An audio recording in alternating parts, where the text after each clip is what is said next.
This is Teachers Talk Radio, and you are listening live.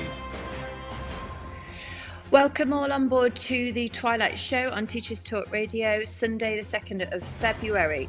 Tonight we're tackling head-on the crisis in modern foreign languages and in EAL in our schools worldwide. Can we revive language learning in schools? Can we break barriers in the global classroom? Let's find out together. I'm your host, Sarah Kate Tolson, and this is a conversation not to be missed. This is Teachers Talk Radio, and you are listening live. Tune in live at ttradio.org, or to join in the conversation, download the Podbean app and search Teachers Talk Radio. Follow the hashtag TTRadio. Tune in, talk it out with Teachers Talk Radio.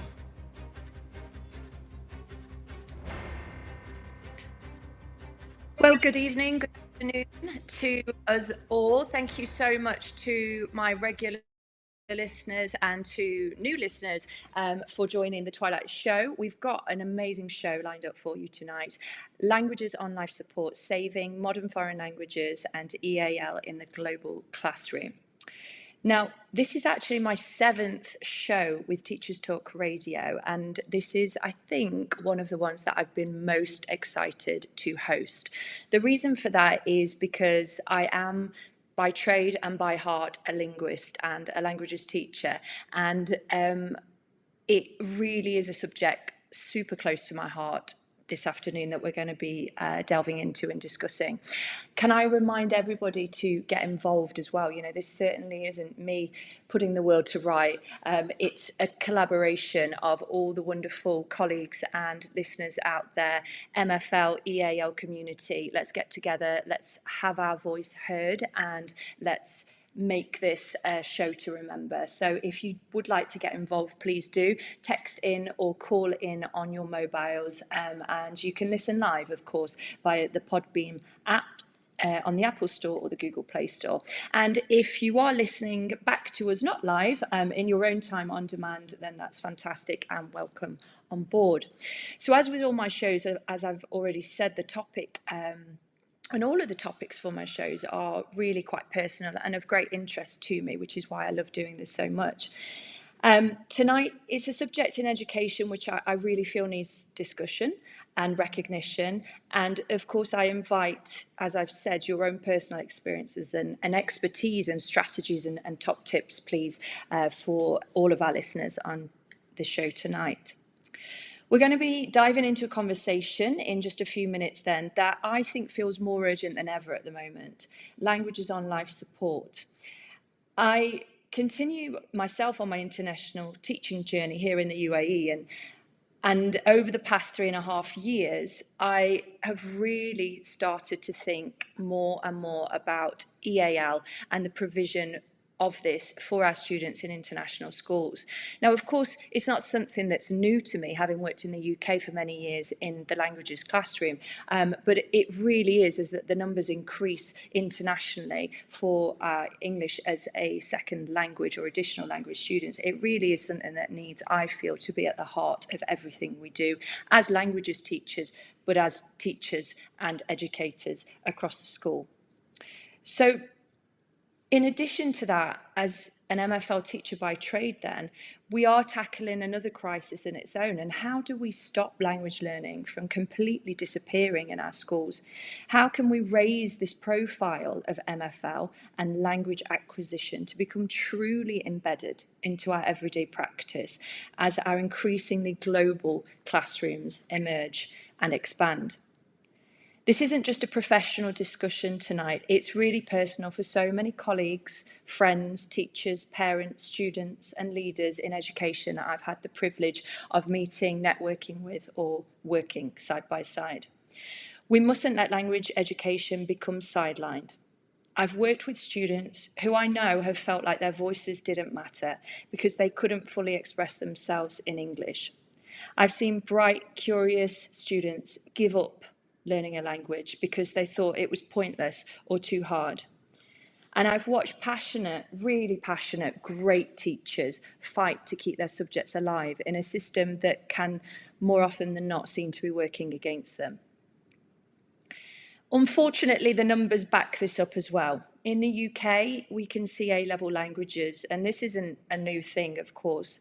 The entries are plummeting, with some at risk of completely disappearing. Meanwhile, the number of EAL learners, as I mentioned previously in schools, continues to rise. Yet, we unfortunately are seeing that the specialist support isn't quite keeping pace with this. Students are being left behind, teachers feeling burnt out and kept out of the know, and we're losing something completely invaluable: the ability to communicate, the ability to connect, and the ability to truly understand each other. So tonight I want us to have a discussion and look into what is going wrong. Are we failing our students? Is policy to blame? And most importantly, what can we do to fix this before it's too late? Tonight, I am so privileged and honoured to be joined by two incredible guests. As always, on Teachers Talk Radio, we have the privilege of some of the top experts in their field, which is just amazing and makes these shows even better. I have Sylvia Bastow with us tonight and Gemma Donovan, who both are the most passionate educators and deeply invested in this fight alongside me. They'll be sharing tonight their insights, their own experiences, internationally and from the UK, and the solutions perhaps that we so desperately need as educators. And of course, as I said before, we want to hear from you guys too. If you're listening live, please do get involved. Send in your questions and your thoughts. Tell us what's happening in your schools and communities, of course, and just get involved and join in with the conversation as much as you can, because we really do value any questions for our guests or any of your personal experiences. So let's start. Are we saving languages or are we letting them slip away? Let's get into this right now, because as we know, languages really matter. Okay, so without further ado then, we're going to kick off tonight's show painting a picture of the pressing challenges facing MFL and English as an additional language in education at the moment. So we're going to break now just for a quick advert from our friends and sponsors at Teachers Talk Radio, and shortly after the adverts we're going to come back, and I am delighted to be able to invite my special guests onto the show to introduce themselves. Catch us back in a few minutes and stay tuned in. This show is brought to you in partnership with John Catt Educational, publishers of professional development books and resources that support great teaching and learning in schools around the world. Don't miss out. Level up your professional development today and visit johncattbookshop.com to explore the full range of titles. Use the code JCTTR2425 for 20% off your order. Happy reading. Meet USA Study, your one-stop platform for guiding students through their college application journey. Access up-to-date resources on universities, programs, scholarships, and application requirements, all in one place. Get easy-to-access tools, personalised timelines, expert tips, application templates, and exclusive webinars with admissions officers to help your student stand out. Visit usastudy.co.uk or call Phil at 0800 612 8271, because every student deserves the opportunity to shine with USA Study. Thank you so much, as always, to our sponsors and friends at Teachers Talk Radio. And we're back into the start of our show. So welcome on board if you've just tuned in live. We are discussing this evening or afternoon, depending on where in the world you are, languages on life support, saving MFL and EAL in the global classroom. And it is my absolute pleasure to invite my two wonderful experts and special guests onto the show this evening. Welcome on board Sylvia, and welcome on board Gemma. And I'm going to do that embarrassing but really nice introduction and quick bio for those of the listeners tuning in that haven't heard of you before. I'm sure they all have in the MFL and EAL world, because you're huge. But without further ado, we have Sylvia then first. Sylvia Bastow, welcome. Sylvia is an MFL leader currently in the UK. She is a German specialist and language education advocate. With over 20 years of experience in MFL education, Sylvia is the utmost leader of MFL and influencer and a passionate advocate for language learning. Holding a master's degree in German linguistics and literature, she specialises in curriculum development, teacher training and assessment, and she is a fellow of the Chartered College of Teaching and a Pearson EdXL examiner, in addition to her day job, which is incredible. Actively contributing always to national language education through her research, her consultancy, and her amazing resources that she is so kind to share with the MFL world on her websites. So welcome on board, Sylvia. Absolute pleasure to have you. I feel like you're a superstar in the MFL world, so I'm a little bit starstruck to have you on my show. Oh, thank you very much, Sarah, and thank you for Teacher Talk Radio for having me and inviting me. So I'm hoping to share my insights with you and yeah, learn alongside with you as well.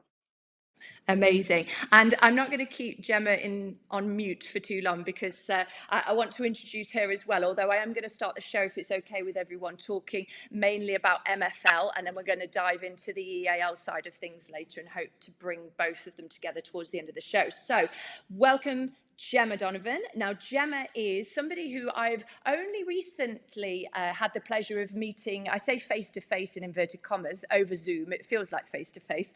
And this is purely through networking, the wonderful world of social media. Now, Gemma actually only works up the road from me, it seems, in Dubai. She is incredible, has been in the game much longer than I have. She is an EAL multilingualism specialist. She's also an educational leader in Dubai at the moment, and hugely a huge advocate for action research, which I know she's involved in right now as well. She's got over 20 years of experience in international education.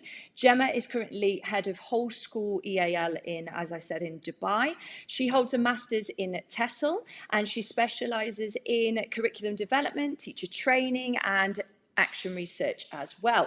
She's super passionate, and I know this just from our quick Zoom conversation the other day, about inclusive education. She champions multilingualism as a tool for confidence, communication, and lifelong learning for our students and ourselves. So welcome on board, Gemma. Thank you so much for joining us this evening. Thank you very much, Sarah. That was quite the introduction. I'm looking forward to the chat this evening. Amazing. Can't wait to talk all EAL with you in just a few minutes. Okay, Sylvia, let's start tonight's show then with MFL. So modern foreign languages, this isn't a new topic for us. This isn't a surprising headline for us to see that languages are on the decline at GCSE and A level, unfortunately, as sad a picture as it is. So I'm going to start off the show, Sylvia, with, do you think the situation is getting worse in the UK regarding language uptake, or do you think that it's stabilising or even improving from your perspective at the moment? Well, Sarah, as you know, one of the noticeable trends in teaching, in the UK, especially in connection with languages, is decline. And that's a fact. That's inevitable, obviously, since languages have been made not compulsory, and especially in the UK, the pressure is so much on results as well and league tables. It is something which has been happening over the years. And, one even more noticeable trend in teaching is that, among the languages which are most at decline is German, which is actually the language that I teach. I'm very passionate about. So yeah, German teaching seems to be on decline in UK, especially in the state schools, with fewer students opting to study the language. And it's becoming a little bit more of a, I don't know whether to call it privilege, but it's really more of something being taught more in the private schools or independent schools or grammar schools. So there is at the moment, less and less schools really having German on their curriculum. And I'm actually at the moment working with a school a colleague in a school which schools is trying to phase it out again and looking at strategies how we can persuade them otherwise. So having said that, I think, the situation, I think, is reversing a bit to an extent. There are organizations and programs in place, organizations specifically like, for example, the Goethe Institute and the British Council, but also the National Consortium for Language Education, the NCLE, which are working really, really hard at the moment to reverse the trend, by supporting schools, providing resources and promoting the benefits of learning languages and, learning specifically German as well, because I think there was quite a lot of funding put into German as well, trying to reverse the trend. And for the future opportunities that languages provide. So I personally, if I go back to the German, because also that's the language that I teach as a German expert mentor, working for the Goethe Institute, I just support teachers in developing their pedagogical skills, particular in the context of the curriculum design, looking how we can make that curriculum work, how we can keep, let's say there's schools who might have still 3 languages, but again, thinking about dropping one. There's more and more schools having just 1 language on the curriculum rather than having 2, which was in the past. So how can we keep, that language in the curriculum? So looking at the curriculum design, looking at the assessments, but also looking at resources, and looking at how we can update them to make them more relevant, to make them more appealing to students as well, so that they're motivated, especially intrinsically motivated to study languages and keep languages. And I think this mentoring that is being offered as well is through, as I said, the GEM support, German expert mentors, or through the NCLE and the language hubs. It's really quite beneficial to partner schools because it builds a sense of community and provides the support to colleagues who maybe are at the stage that are not sure what else can I do, how else can I persuade the leadership team to keep the subject alive.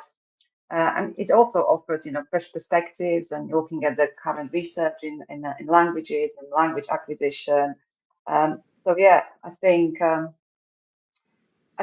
we know that the trend was declining, but I think there is a lot of work, behind the scenes, but also quite openly put into changing the trend.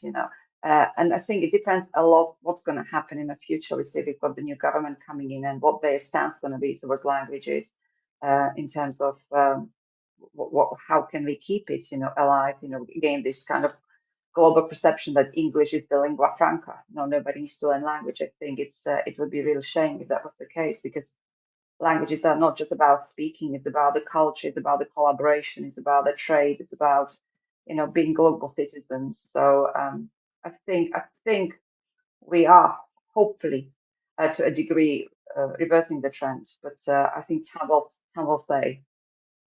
Yeah, that's I'm really glad that you have gone to the show with that, because it's a really positive start, I think, to the show, even though I purposely called my show quite a negative name, and I put it in one of our networking groups earlier, and one of my colleagues was like, "Oh, languages on life support. Oh my goodness, I hope not." Sort of sad face, and I really don't want this show to be about doom and gloom of let's all leave the language teaching profession. That's absolutely, I want the opposite, in fact. But I think it is, as you mentioned, Sylvia, it is the harsh reality. The numbers, the statistics speak for themselves. That there has been, in fact, as long as I've been teaching, over the past 13 and a half years, there has been this constant battle for language teachers, like you say, for MFL to really have its place in the curriculum and to really have a whole school sort of raising the profile. And it is exhausting, as much as we are passionate as languages teachers. I think we've always felt like we are having to fight twice as hard as everybody else has to get students engaged in our lessons, to make the classroom come alive, as you said, to make languages relevant in everyday life for these students. And it does feel sometimes like banging your head against a brick wall as MFL teachers, and particularly if you are in schools, and I'm hoping there aren't many around, but you are in schools where I know colleagues have been, where the leadership is perhaps not as supportive of languages as they could be. And it does feel like you're constantly trying to find a way of persuading not just students but parents and senior leadership and the whole school community that languages are worth it and that there really is a future. And I like the fact, Sylvia, there that you also, you mentioned so many different things that we could start talking about now, but one of the things that I really liked, other than your really positive outlook for the future, is also talking about the research that's going into language acquisition, because I think we're we're really at a turning point with teaching in general, where we are, as teachers, being now encouraged to look at research informed teaching and pedagogy and how our students learn and how to improve that learning. And I think language acquisition is, and I'm sure Gemma's going to talk a lot about this later, but an area which we can all improve on in terms of our knowledge of how best to teach languages in a classroom as well for and acquisition. Yeah, I think it's also quite quite difficult in a sense of classroom scenario, because if you think about how we learn a language naturally, implicitly, we are immersed in a language, and if you think about the scenario, I don't know how it is obviously in an international setup, but in the UK, often you have got maybe languages if you're lucky, if Key Stage 3 twice a week. Key Stage 4, you might have them 5 times a fortnight. So we are talking a very different setup how to acquire language. So it's about really looking at, in terms of research as well, how can we marry up the implicit with the explicit with the time we have, because we haven't got a lot of time.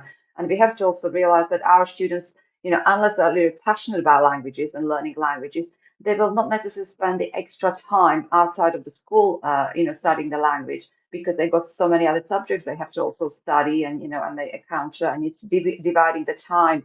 And as you said, it is really about seeing the relevance. How can I use my languages?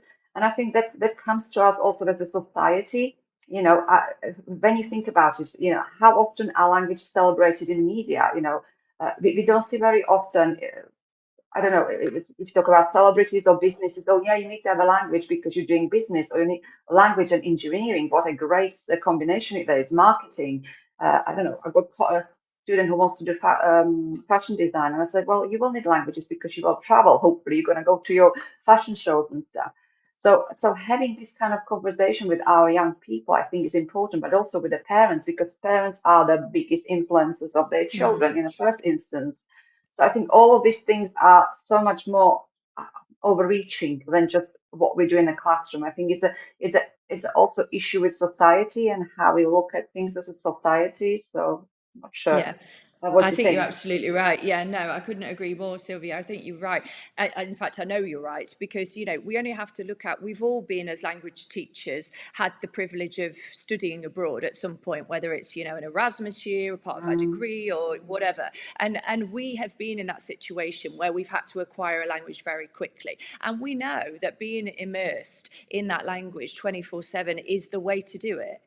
We know that the artificial system that we're in education of, like you said, reduced curriculum hours, teaching from textbooks up until very mm. recently, I think was the thing. And, it's not engaging. It's not real life language learning. And as we know now from more and more from the science and the research that is available to us, that it actually isn't effective for language learning. And it might be ticking the boxes for the GCSE short term, but it Mm. certainly isn't embedding the skills that we need long term. So we know all of this, but again, I think we're, as you mentioned earlier, we're stuck, and we are a little bit, as anybody in education, I guess, dictated by government, dictated by society. And I'm not going to go into a political discussion tonight, but Absolutely. Brexit for the UK hasn't helped, I don't think, and I think lots of Mm. language teachers would agree with me with this one, in enabling the society shift that you talked about there, Sylvia. So, it is a constant battle,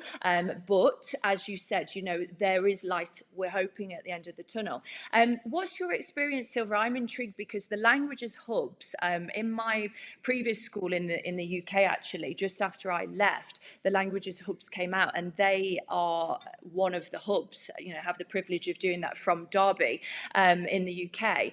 Have you had much experience with the languages hub so far? Are they up and running? How is that working in the UK?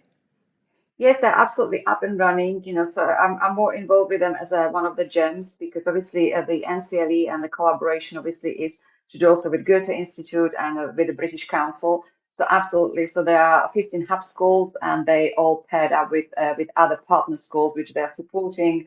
So there is a lot of work going on in the background with them as well. There is a free CPD platform on NCLE website, where teachers can engage with the newest research and development in languages, all free to access. There is network opportunities. There is lots of support from that point of view. I mean, from Goethe Institute, there is lots of support in terms of various packages.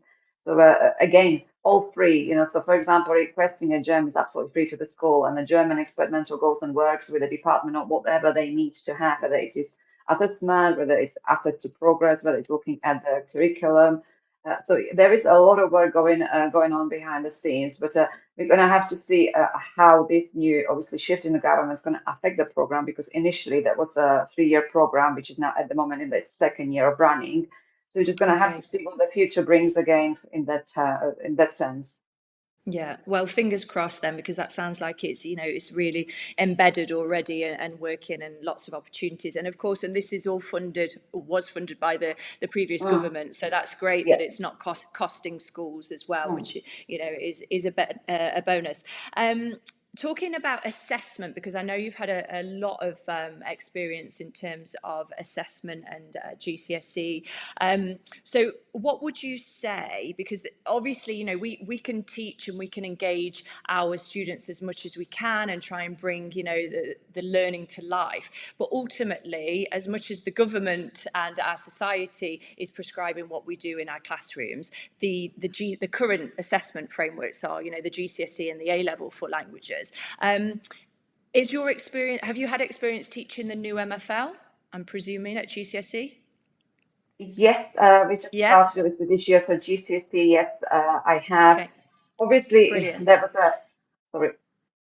Yeah, no, sorry, Sylvia. I was I, just going to ask how your experience. I haven't had any experience yet of teaching the new GCSE since the mm, reforms. I'm teaching the international GCSE out in Abu Dhabi. So yeah. I just wanted to know, having been involved in a lot of the sort of consultancy behind the scenes for that reform, whether, you were seeing it have a positive impact on the students and the learning in the classroom.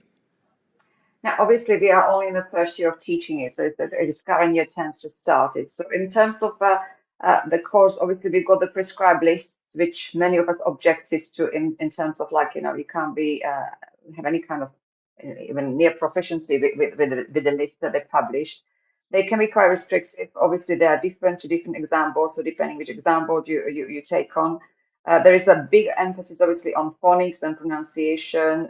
Looking at what the course books have produced, they seem to be quite engaging, quite covering lots of spectrum of the skills that's going to be in exams.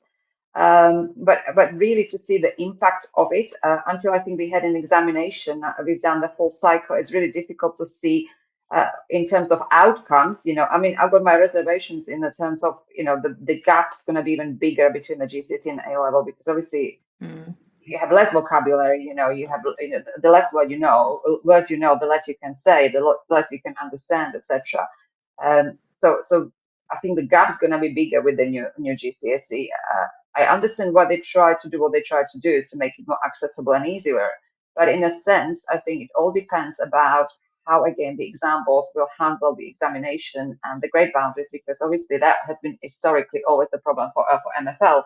The grade boundaries being too harsh compared to other subjects. As examiner, I have always observed that, for example, listening was one of the most challenging areas for students, and I think it still will be because it's a lot of distractors they're putting in there. They're testing not students' linguistic knowledge necessarily, but we're looking at inferences. And even if you hear it 3 times, it's something which is on recording, and you can't, it's different when you speak to somebody face to face, because you've got the facial expressions, you've got the lip reading, for example, you've got the gestures. The listening to a recording is very artificial in that sense when you do an exam. So I think it's going to be still quite a challenge. So we're just going to have to see, I think, what the exams boards do in terms of how the grade boundaries will pan out. Because if they're going to be as strict as they are, I think we're still going to have the issue of, some senior leaders dropping languages, making them, optional more and more, or pushing certain languages out and keeping just one language, because it's going to be all about results and data and, unfortunately, league tables. So we're going to have to see what happens with that. Yeah, I couldn't agree more. And this is the frustration. And I think we could do a whole separate show, Sylvia, on this gap between GCSE and A level as well, which I completely agree with you. I think is actually going to get bigger and less. And I'm hoping there is in the pipeline a reform for the A level coming up in response to the new GCSE. But yeah, it is it's frustrating, very frustrating at times when you are dictated by, Yeah. increasingly difficult exams when, you know, it's a struggle enough to get our students to take it in the first place, and then to put in all these barriers to, you know, and to make the grade boundaries so harsh in comparison to other subjects. It's like they're setting us up to fail in a way sometimes, isn't it? It can be quite frustrating. Yeah, I and just the other problem you have, sorry.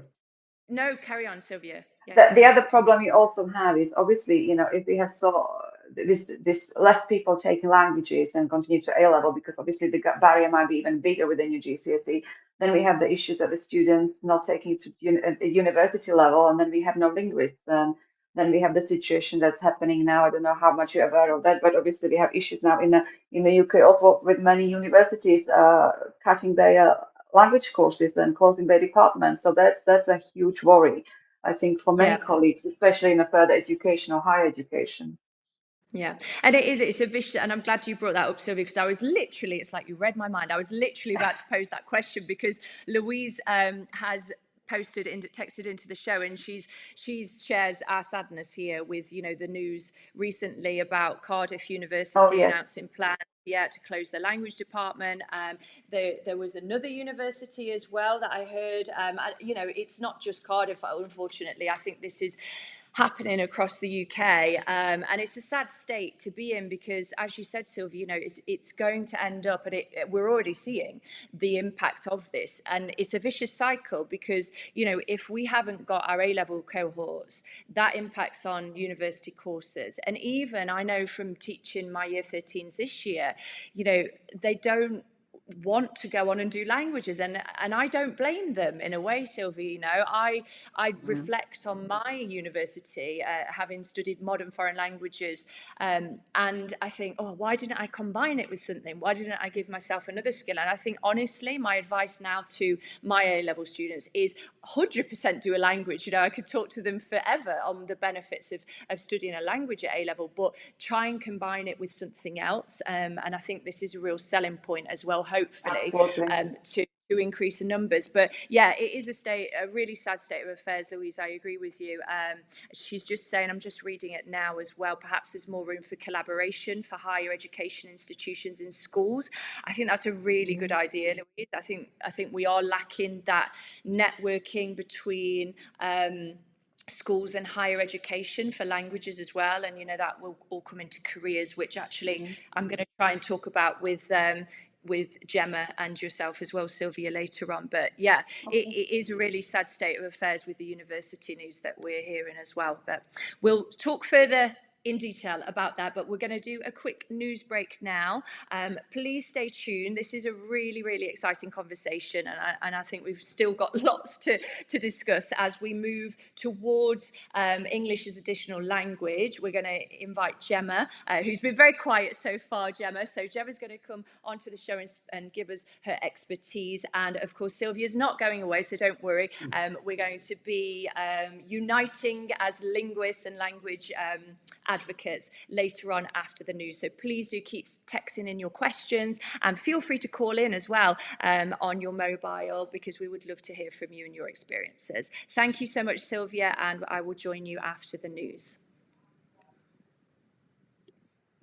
This show is brought to you in partnership with John Catt Educational, publishers of professional development books and resources that support great teaching and learning in schools around the world. Don't miss out. Level up your professional development today and visit johncattbookshop.com to explore the full range of titles. Use the code JCTTR2425 for 20% off your order.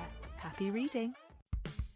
Meet USA Study, your one-stop platform for guiding students through their college application journey.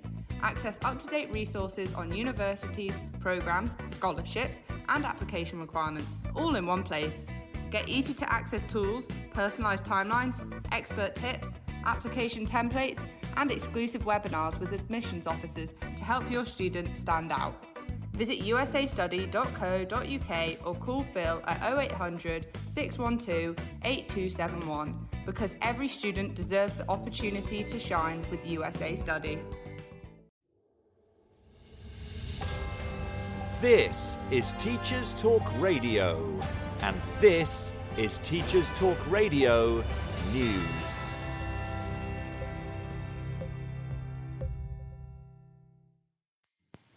A Schools Week exclusive reveals that a multi-million-pound legal fight has been launched by one of the biggest school management information system providers against a leading rival.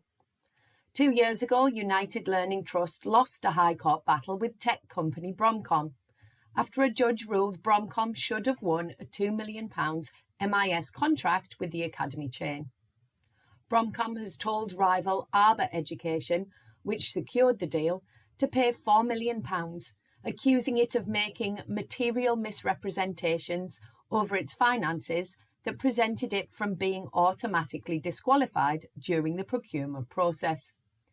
Arbor denied the allegations, saying schools should not have to fear being sued by their software supplier. Ministers handed United Learning £1 million to challenge Bromcom in what Schools Week calls a bid to protect the wider academy sector. In court documents, Bromcom claimed Arbor would have either ceased to trade or not been able to secure 26 subsequent contracts across 543 schools if it did not win the UL contract. Bromcom says it would have secured all or some of these deals, the basis of the claim, and that Arbor's actions unfairly disadvantaged Bromcom and undermined the principles of fair competition. The case comes around what Schools Week calls seismic change to the MIS world. The market share for Sims, long a sector dominator, has shrunk, falling 44% last year. Arbor's share stood at 30% and Bromcom's at 11%. It's not the first legal battle raised by Bromcom, as 11 years ago they took action against two councils, and in September, Lift Schools settled its legal battle with them. That dispute centred on the chain's decision to award a £2 million contract to Arbor.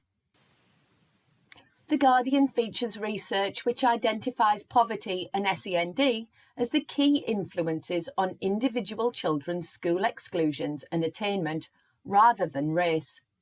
The findings by a multi-ethnic team of academics from Durham and Birmingham universities challenge some views that children in some ethnic groups are disproportionately affected by exclusions and suspensions. However, the article also features responses from race and equality campaigners who argue that the research downplays the complex intersection of ethnicity and class that deprives many children of fair access to educational opportunities. The research found that once adjusted by free school meal eligibility or SEND status, there were no significant differences between ethnic groups in rates of exclusion or academic attainment at primary or secondary schools in England. The research used official records from the Department for Education for 2019 and was published in the journal Education Sciences. Full details of the Guardian article, as well as reported comment from campaigners, union representatives and the researchers themselves, can be found online. BBC Wales focuses on a story affecting many higher education institutes, with its coverage of plans to cut 400 full-time jobs at Cardiff University. The cost-cutting proposals could also involve course closures and department merges, with nursing, music and modern languages among subjects facing cuts.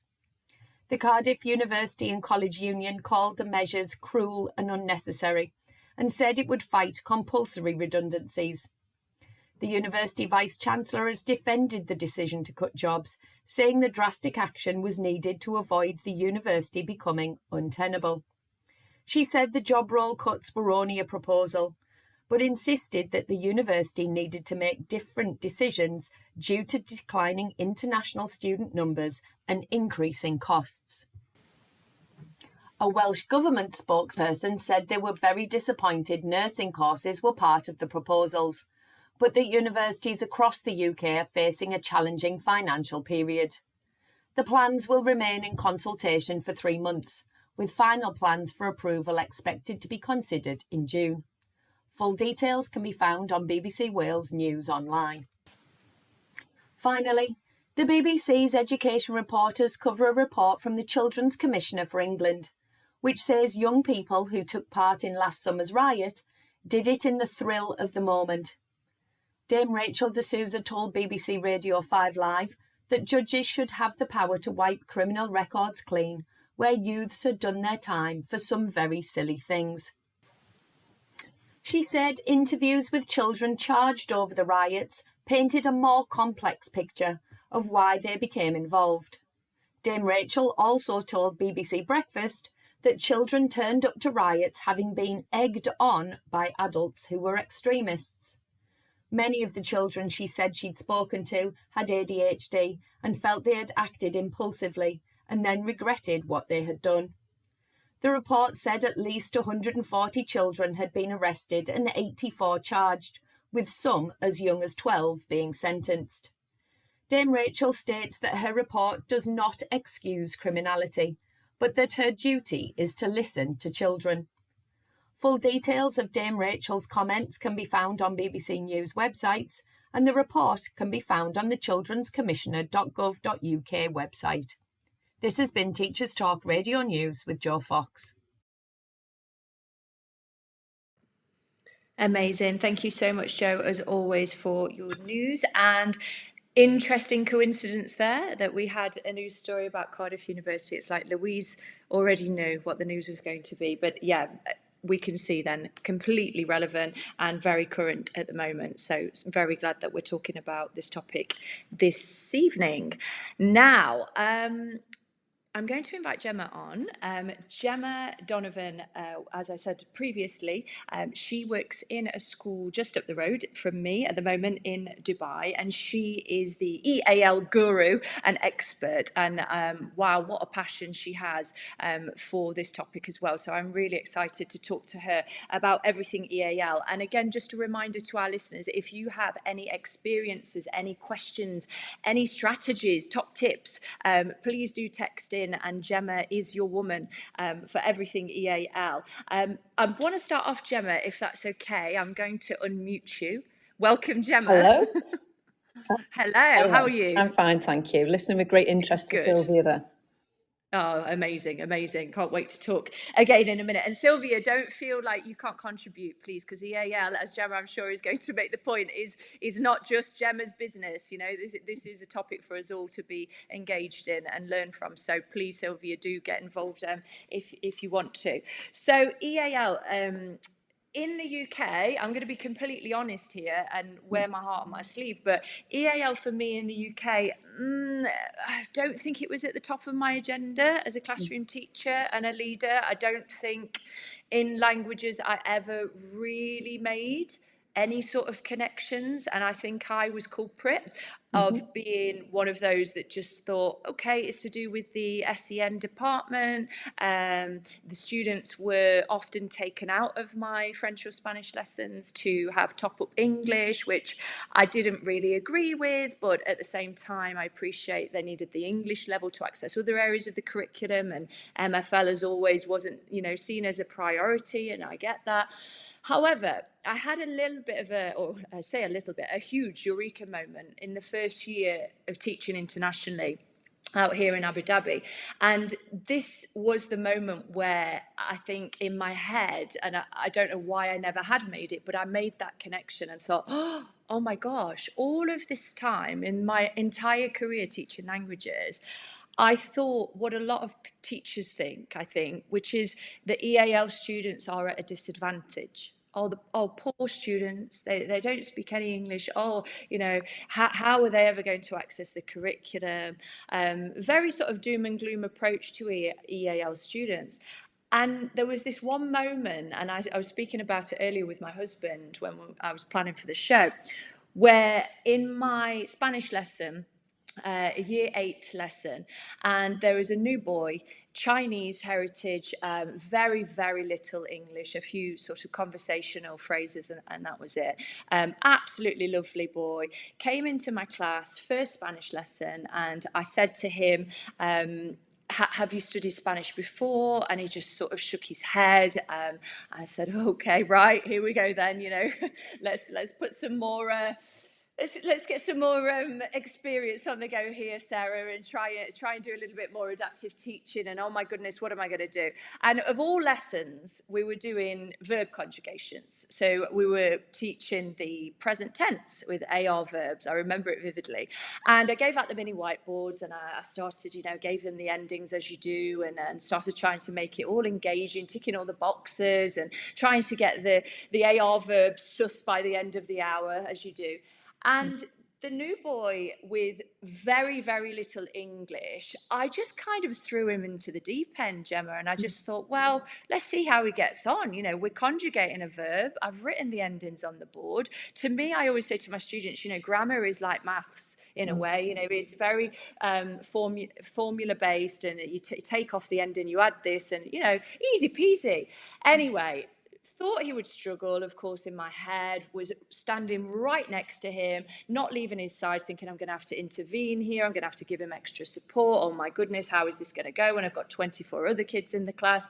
And to my utter astonishment, he got it quicker than I've ever seen a child grasp conjugation in the present tense of Spanish verbs.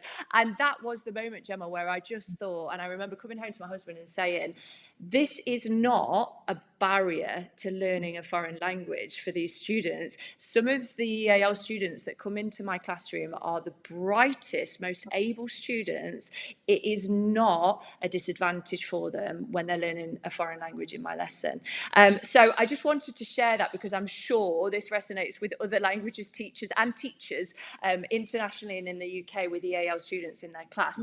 And Gemma, I'm going to now pose to you your first question, which is, what if I was to ask you, Gemma, what would be your top strategy for any teacher supporting English as an additional language in their classroom? What would it be? What's the one thing that you think every teacher needs to be aware of?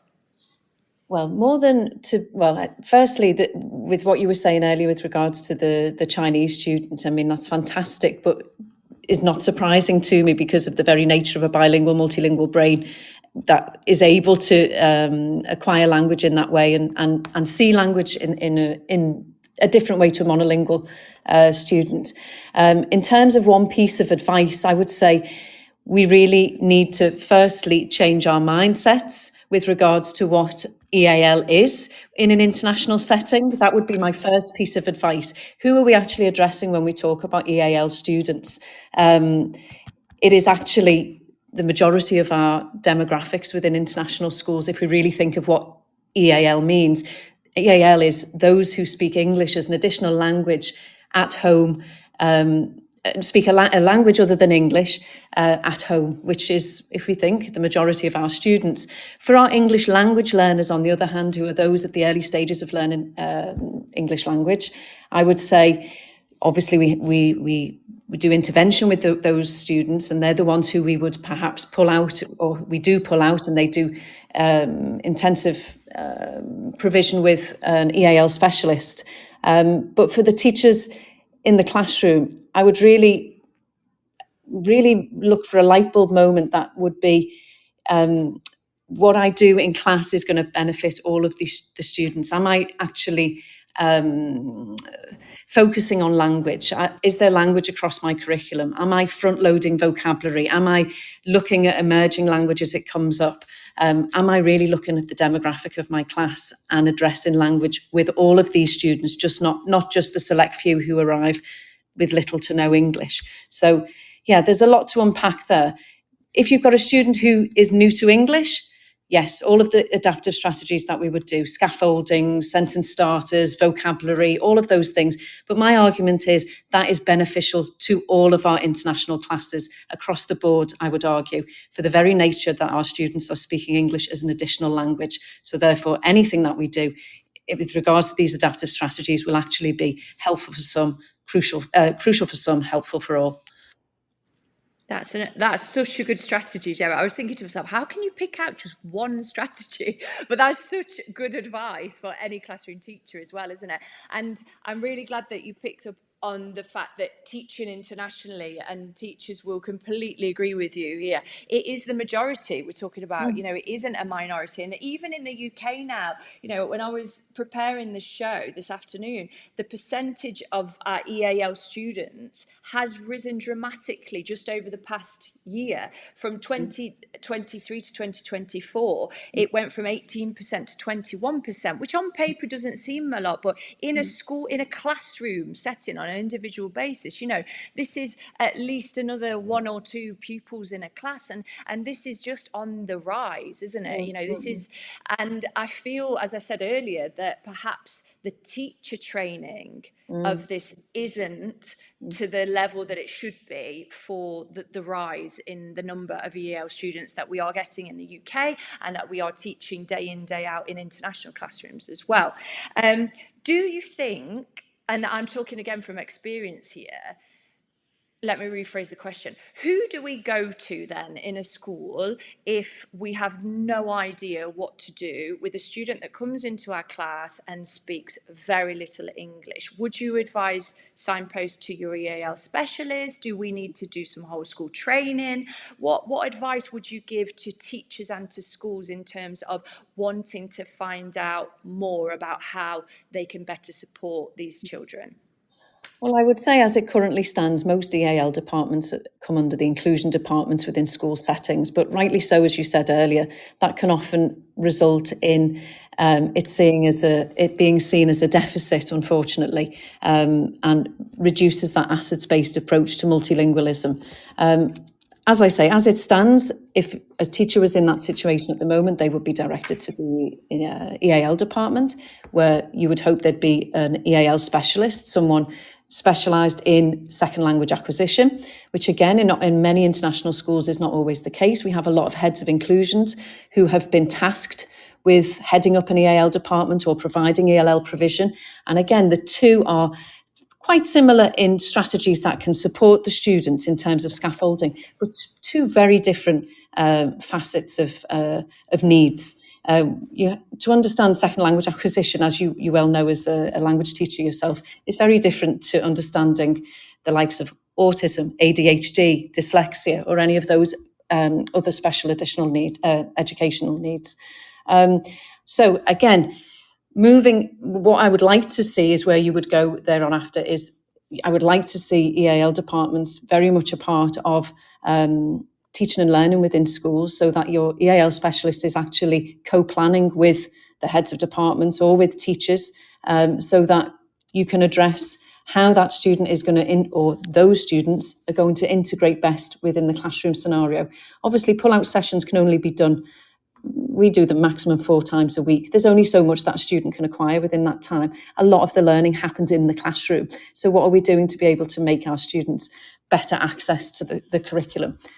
So this is why I think that a whole school approach to English as an additional language, or there's a big shift towards multilingualism now as the umbrella term, is really important. It is such a huge part of fundamental teaching and learning in an international school system.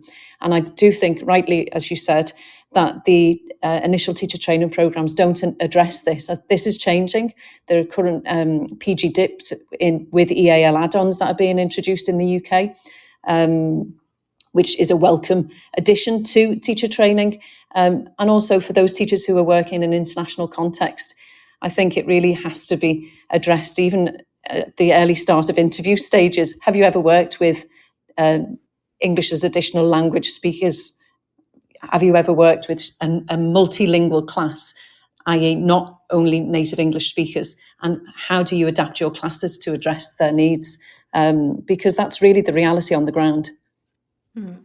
And I love the fact that you've mentioned multilingualism as well, because that is a term that seems to have just come from nowhere, but actually it has always existed, hasn't it, in the classroom? But I absolutely love it. And it's a celebration now, isn't it, as you said, and it is moving towards that celebration of language learning of different cultures, particularly internationally, and I hope as well in UK classrooms with the rise of EAL learners in the classroom. I know from experience teaching internationally here that I've certainly had so many more conversations with students about the links between languages. So, you know, historically, it's been very much, oh, this is a cognate because it looks like the English word, students, you know, in the UK. And now I'm able to have discussions with students, really, really inclusive, wonderful discussions on multilingualism. And wow, guys, look at this. This is a cognate. And they're teaching me. I remember, oh, what was the word?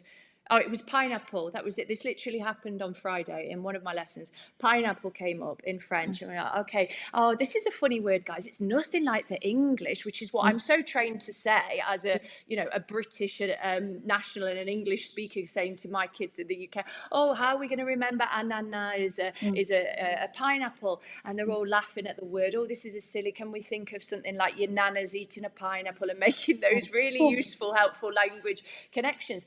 And then, you know, completely different in an international multilingual classroom where somebody's telling me, I hope I've got this right, by the way, somebody's telling me, oh, it's the same in Arabic or it's very similar. And then my Russian student puts their hand up and goes, miss, actually, it's the same in Russian. And then my Romanian student puts their hand up and all of a sudden I'm the one that's the, you know, the odd one out. You know, I am the minority there by coming from the UK, having really only experienced Spanish and French through choice of continuing with my education in those lovely languages, and English. And I'm surrounded by these, you know, 12, 13-year-olds who are just so globally and linguistically aware.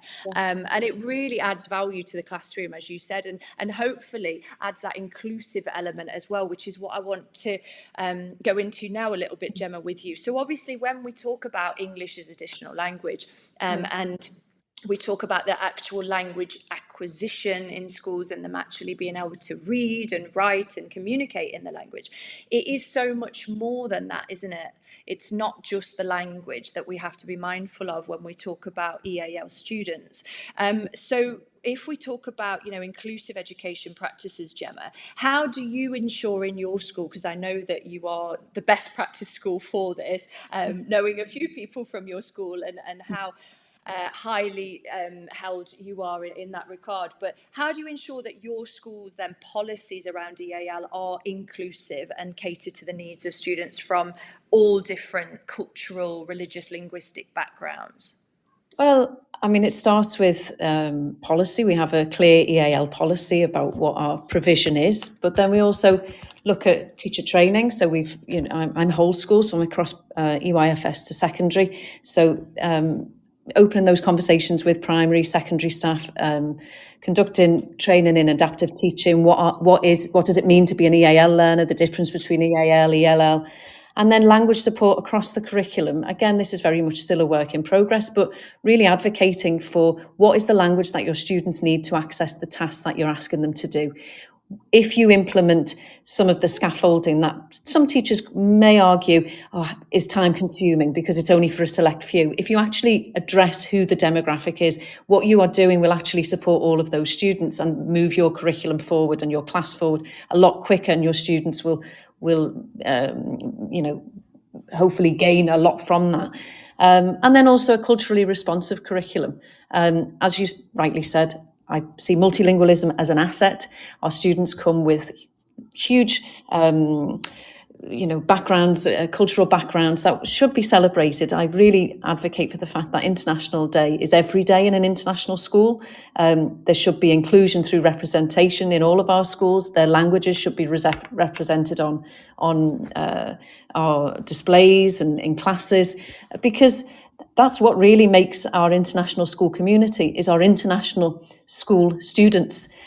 So yes, we're delivering a curriculum through the medium of English, but really recognising home languages, cultures, translanguaging, allowing them to use their L1 in the classroom to access a task, as long as they're producing the targeted outcome in English. You know, let them use all the tools in the box. It's a fascinating process to watch multilingual students be able to adeptly move between all of their languages and and produce the outcome in English. So yeah, it's really not just thinking about the odd one or two or handful of students who will arrive, new to English, but it's really addressing that whole school demographic and championing their multilingualism. I love that, and I love that quote. I've just written it down, Louise. I might steal that. And I've just called you Louise's because I'm reading Louise's comments here. She just put, I really resonate with what you said, Sarah, and I was reading at the same time. Sorry, Gemma, I do know who you are. No, the International Day is every day. Oh, I love that. Absolutely love that. We could learn a lot from that, I think, in schools, couldn't we, if we had that as our motto? Because that is lovely, and it does, like you say, it really highlights that inclusivity and that community feel, which is important, of course, in international schools, but in the UK as well, in UK schools, as we see the rise of EAL students, we make it a positive embrace rather than, as you said, sticking them in with the other needs in the inclusion department. And the other thing I think that's really positive about what you're saying, Gemma, is that I remember doing a BML course, as it was, an online course that a few staff had the privilege of doing as CPD at the school I'm at, and it was fascinating, absolutely fascinating.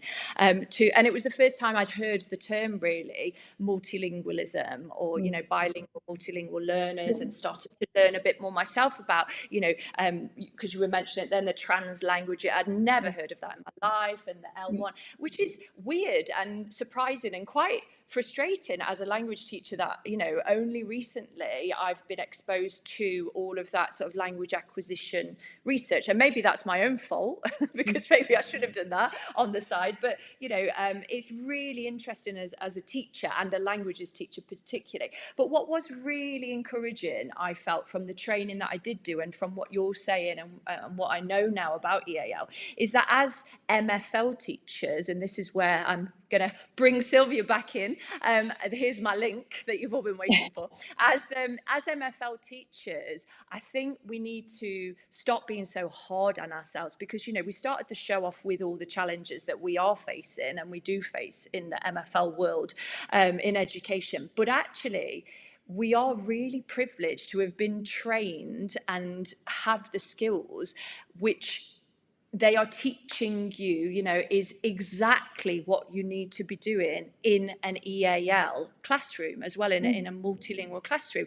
All the things that I learned on this course, I sat back proudly, and don't get me wrong, as I said, I did learn loads of new things, but I sat back proudly and thought, do you know what? I've done scaffolding forever. This is how I teach. This is how we were trained. I've used cue cards. I've used flashcards. I always make visual clues in my presentations or my lessons to help with language learning. Always have, always will.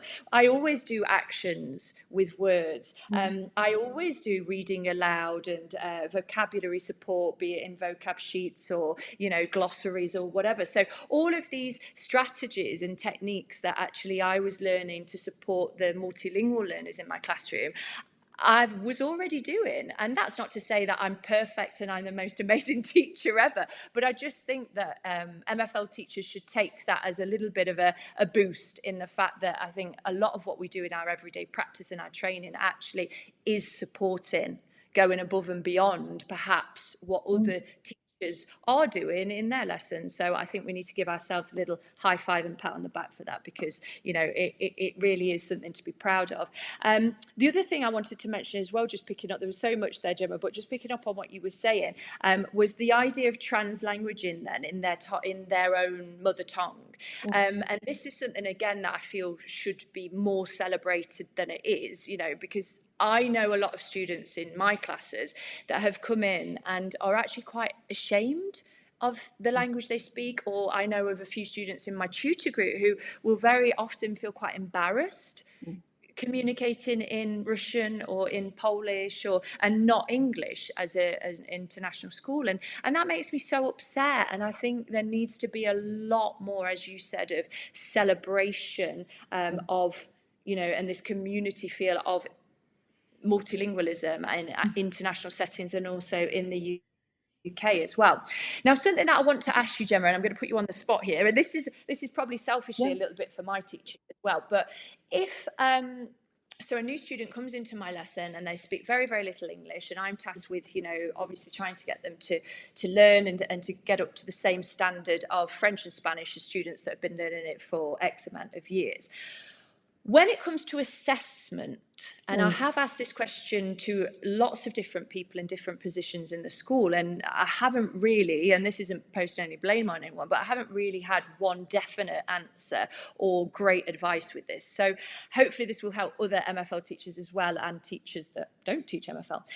How would you recommend teachers assess EAL students who have very little English? For example, if I was planning to do a reading assessment where the language was English into Spanish, Spanish into English as my go-to languages on the assessment, would you advise teachers to adapt that for EAL, or would you give that in the same way to every student?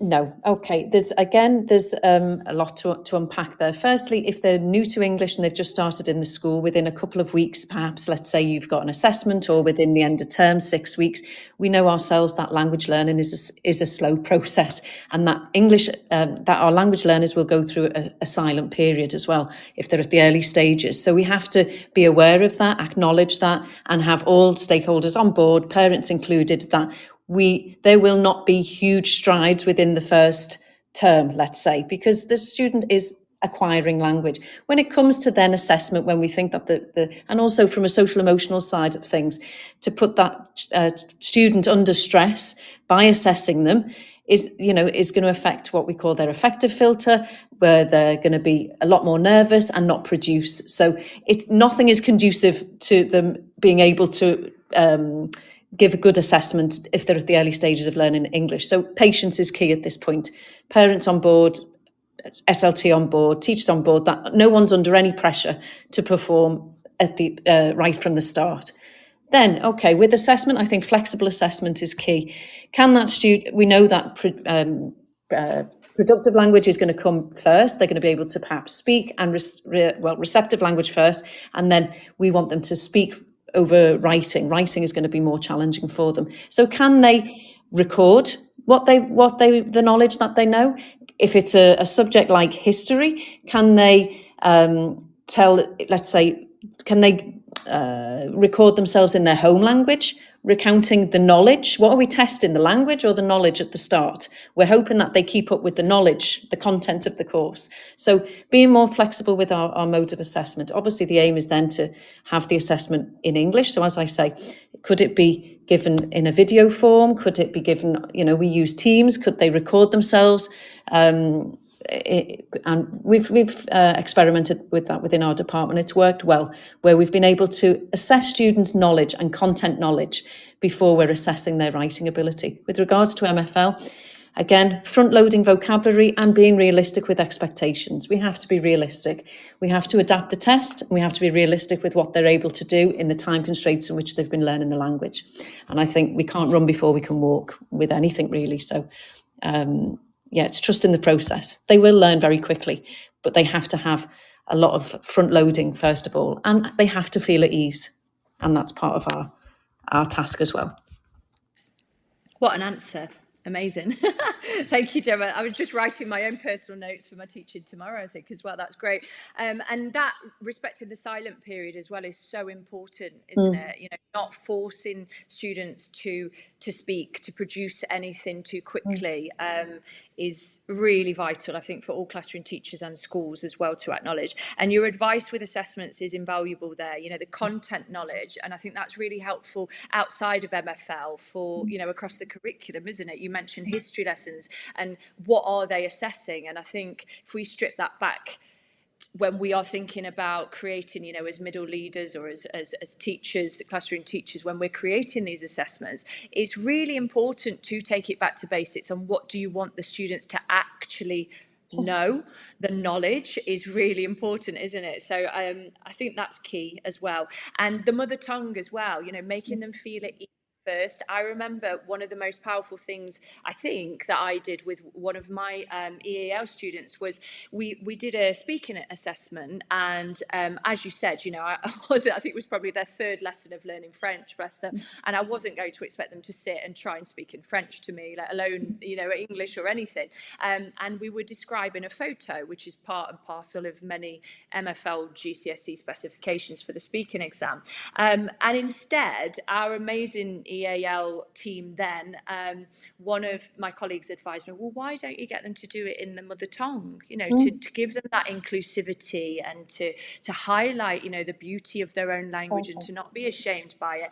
And you know what? It was the best thing I ever did, because it broke down so many barriers. They almost looked at me. I remember typing into Google Translate, there are other translators available, onto their iPad and trying to explain and communicate to them that I wanted them to do the assessment regardless, you know, sheer panic on their face, but I wanted them to do it in their own language. And I wanted to describe their own photo of their own family and tell me all about them. And, you know, the barriers that short in the moment piece of advice from our EAL team gave me, and gave me that connection that I needed with that student, you know, invaluable, absolutely valuable. Yeah.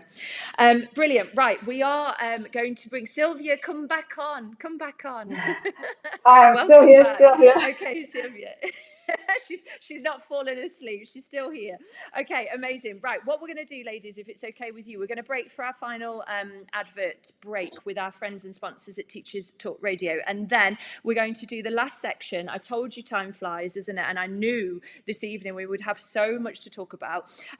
But we're going to then delve in, if it's okay with you, ladies, into leadership in languages and EAL, and we're going to do our roundup as well, looking at the, you know, the outlook and ending on a high, hopefully, with the future of EAL and MFL teaching and learning. So we're just going to break for a couple of minutes and we'll be back shortly. Please do keep texting in. Thank you to Louise for your participation, and anybody else that's listening, we welcome your thoughts, experiences and questions as well, please, for our special guests. Okay, back in a couple of minutes.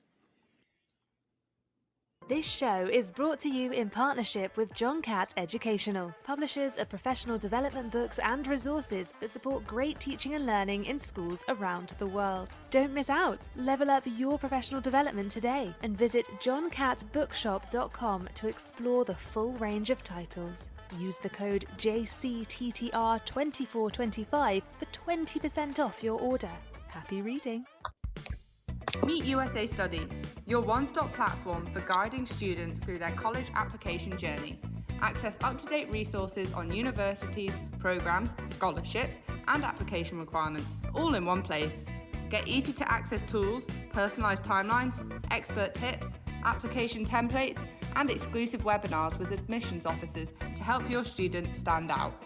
Visit usastudy.co.uk or call Phil at 0800 612 8271, because every student deserves the opportunity to shine with USA Study. And we're back. Thank you very much to our sponsors and friends at Teachers Talk Radio. And we're back for the final. Unfortunately, I could talk all night on this topic, but we're back for the final part of our show this evening or this afternoon, depending on where the world you are. So we are looking at languages on life support, saving MFL and EAL in the global classroom. And I'm going to welcome back our amazing experts and hosts, giving up their precious time on a Sunday afternoon and evening, Gemma and Sylvia, back to the show. Welcome back, ladies.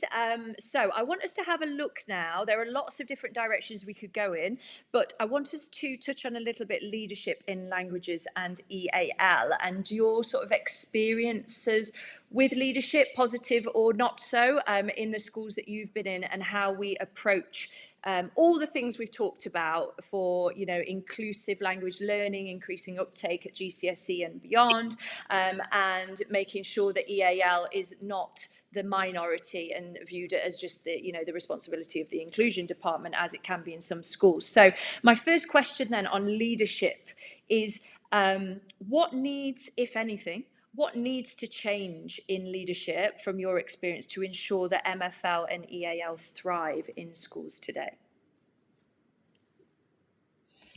Sylvia, I feel like I've spoken a lot the past half hour. Okay, Would so you do I like need to to start start? with this? Okay. Well, what I have to share really is, I'm really extremely lucky to be in my school that I've got actually very supportive leadership team, in terms of MFL. So I'm really quite lucky, because I usually get what I want, as long as it's reasonable, and I can actually explain my rationale behind it. So if you look at, a little bit more broader at it, the schools I've been working with in the past, or I'm working now with, I really think that effective leadership, to support languages really involves creating this culture of collaboration and confidence and also this continuous professional growth.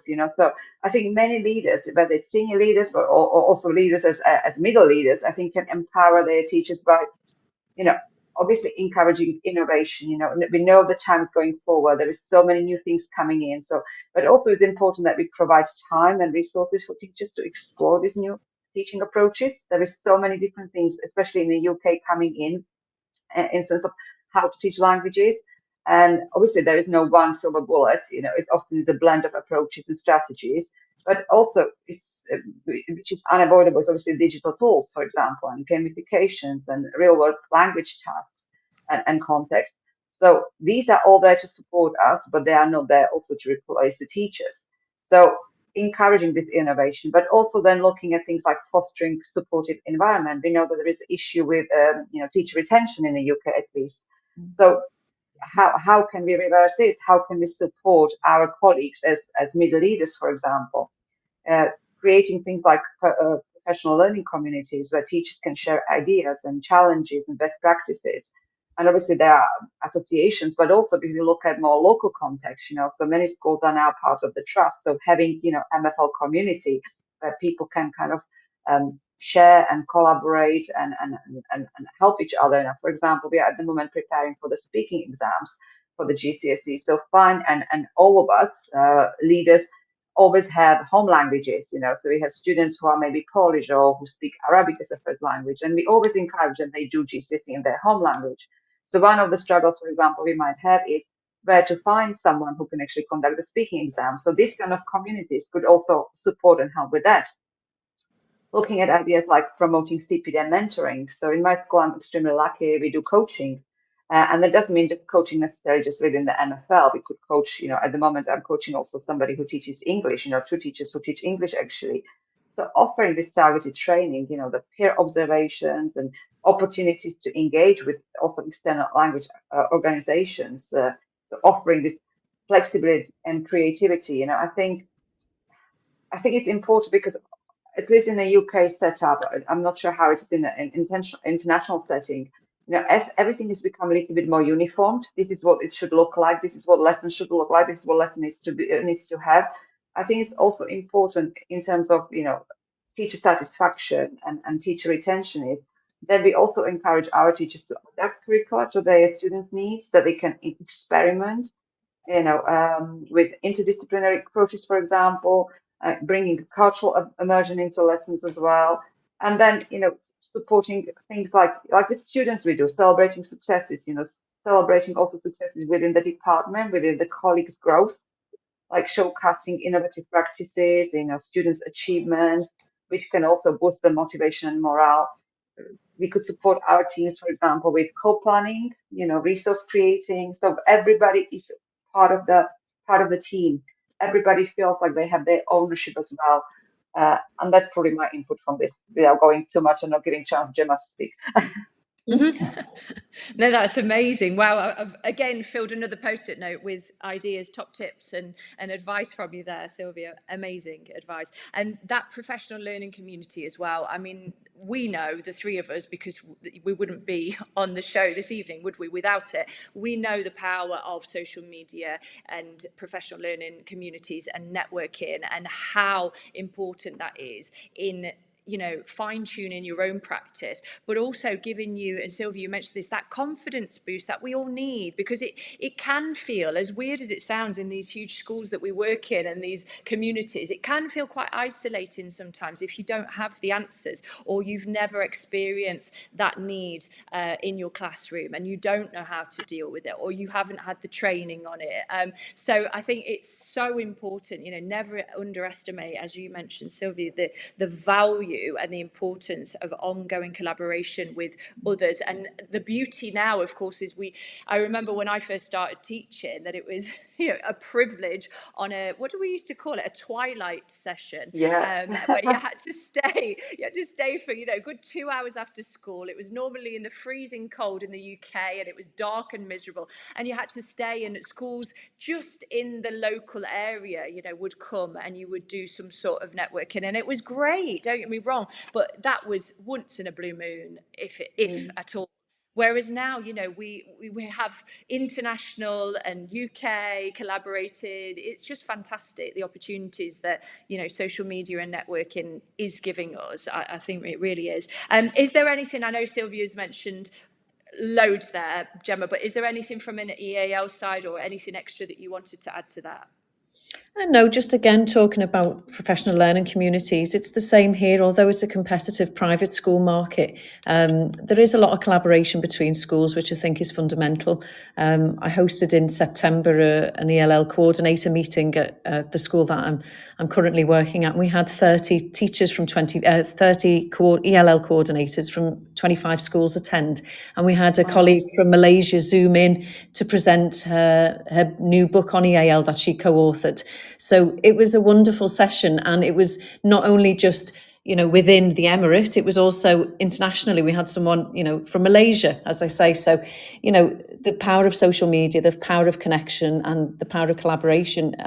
I feel very positive personally in terms of the leadership that I have within my current school setting, and the way that EAL is being considered, multilingualism is being considered across the board. We have big school groups now who have looking to standardise provision as much as possible across their school groups, and have corporate heads of multilingualism over all of that. So that's a really positive shift, and it's a real recognition of the importance of multilingualism and EAL across our international school communities. Yeah, and it is, as you both said, it is about raising the profile of EAL and MFL and multilingualism, isn't it? And, we're not, unfortunately, overnight or through Teachers Talk Radio Show going to change government and societies and, approaches to language learning as a whole. But my goodness, through things like this, networking, professional learning communities, we are actually raising the profile and continuing to do that. And that's exactly as you've just said, Gemma, that the amount of people and interest you've had just in one conference like that or CPD event is a step in the right direction, isn't it? It's hugely positive and really assuring, I think, and reassuring for us as teachers.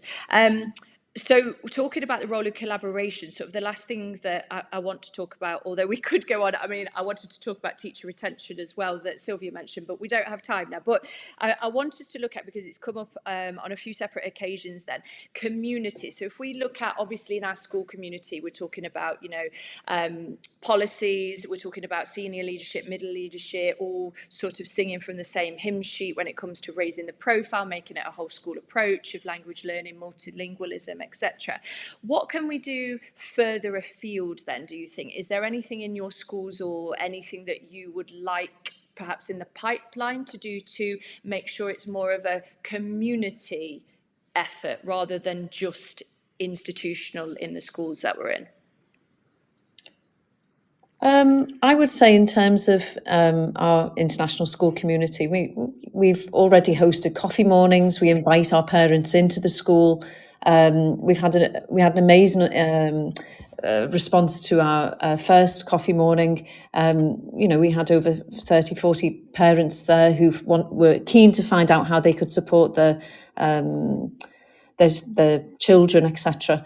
One of the key things we were saying to them as well, how important it is to maintain your home language, that, acquiring language, being proficient in your home language has an automatic knock-on effect on any language that you acquire thereon after. So really just raising awareness with our parent community as well. So I believe that we're already doing a lot of that, moving beyond the walls of the school to engage our wider community through CPD, as I say, with fellow educators and with coffee mornings for our parent community. That's a great idea. I love that, Gemma. Anything else, Sylvia, in the UK?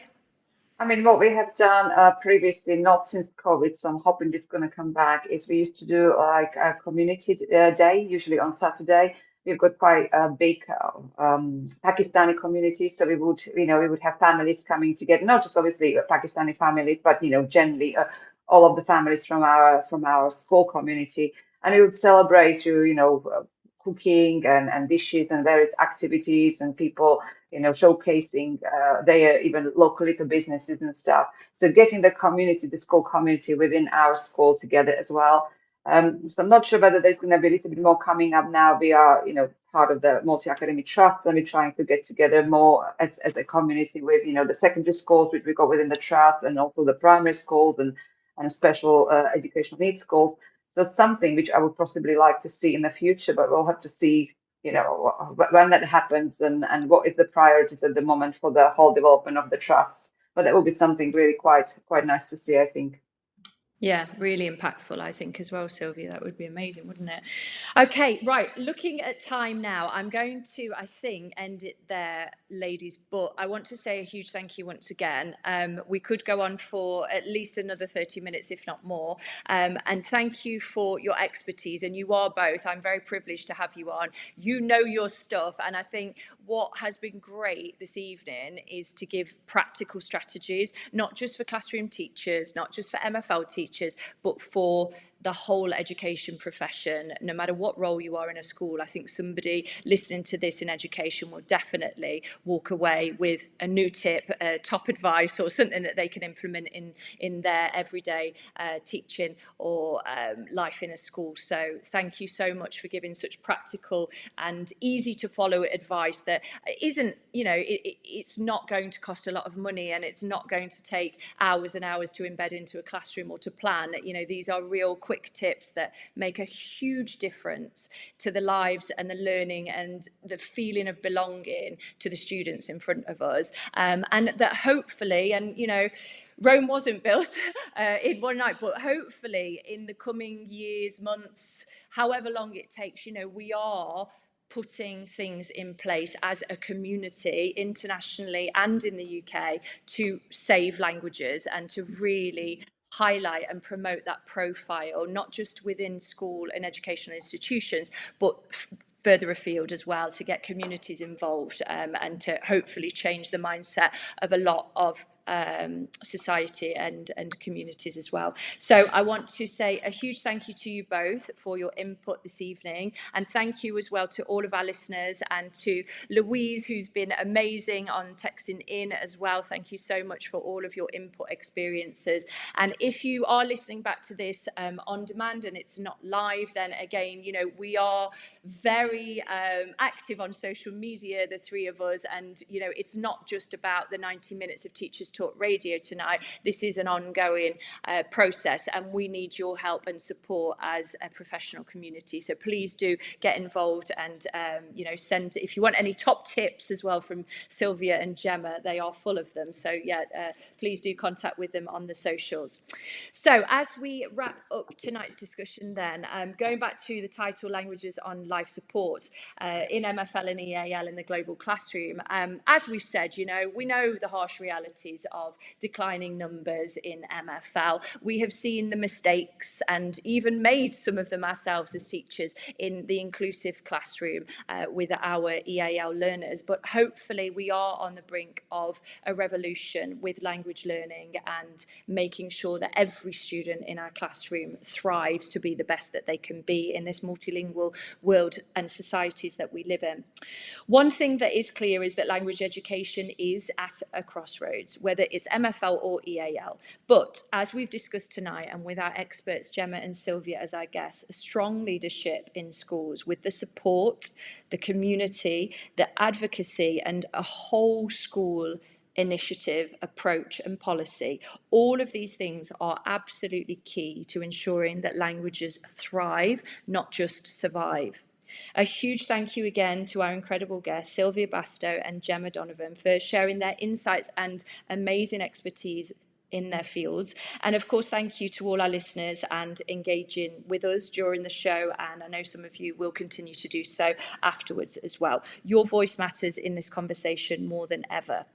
If tonight's discussion has resonated with you, then, as I said before, do keep the conversation going, share your thoughts, connect with us on social media, and most importantly, continue to do what you do. Be a champion of language learning in your schools and across your communities. So that's it for Languages on Life Support, supporting MFL and EAL in the global classroom. This has been Teachers Talk Radio with your host, Sarah Kate Tolson. Until next time, guys, keep speaking, keep learning, and keep language learning alive.